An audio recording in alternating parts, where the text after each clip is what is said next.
Qabustanı şikəsti ilə buna keçmiş aşıqlar, keçmiş qarapapaq kişilər yekbə deyər.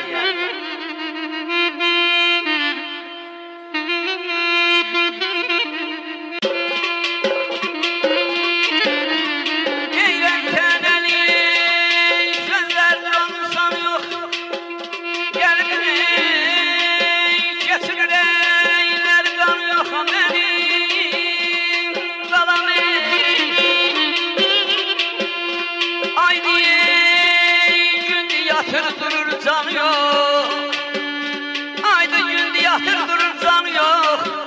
Biri diriləndə, biri can verine yer yatan oyan, gülə batan oyan.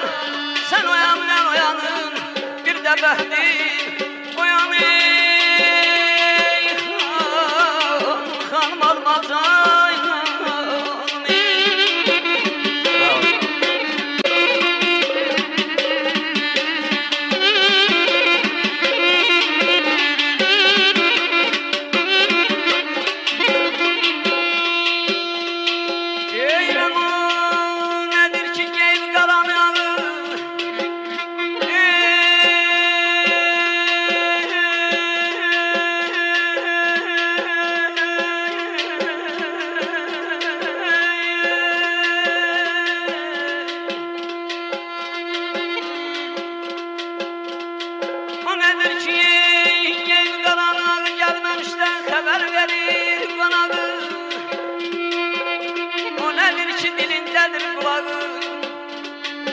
Aşık Şakir burada söze son.